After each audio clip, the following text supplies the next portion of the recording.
Hey everybody, Jonathan here, modern Pilates instructor. Today we're going to be going over the exercise Carriage Lunge. We're going to be on one white spring, two springs if you need a modification at the front facing the back of the machine. If you need additional support, you can use our stabilization bar, and I like to bring it down to the second white line of the carriage, and you'll see why in a little bit. The first thing you want to do is you want to safely stand up onto the front platform, and once you're there, your non-target leg will be on the platform, and your target leg will be on the carriage. You have the option, if you feel that it makes you feel safer, to tuck your left foot under the strap and your right foot underneath the carriage strap. Your right foot forward, and your left toe is down with your left heel raised. You breathe in as you go down and forward, trying to get to a 90-degree angle, and then exhale as you drive through your heel to come up, back, and in. Now, let's talk about some of our variations that we can perform.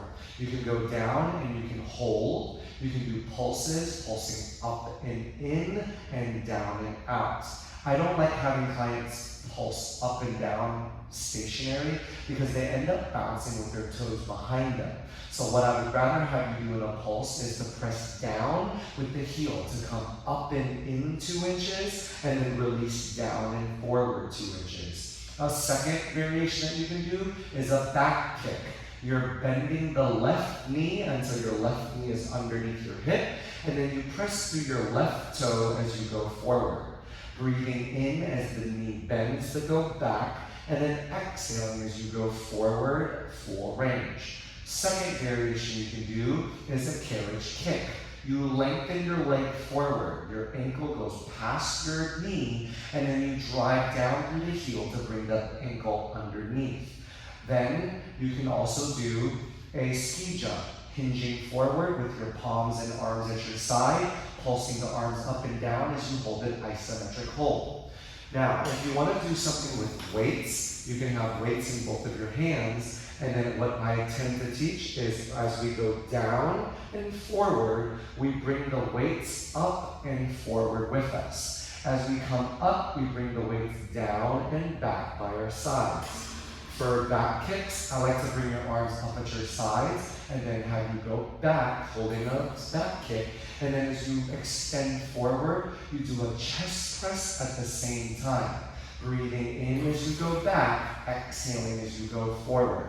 Same thing with the carriage kick. As your leg extends out, you chest press, and as you retract the ankle, you bring back your arms. Breathing in as you go forward and exhaling as you go back.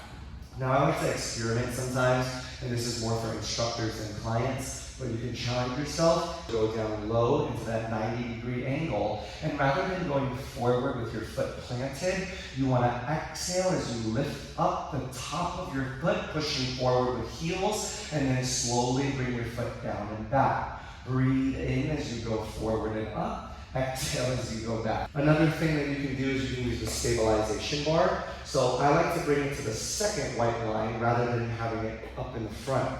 The reason is when you start to lunge down and forward, the bar or the stabilization bar will be right next to you by your side rather than all the way back behind you.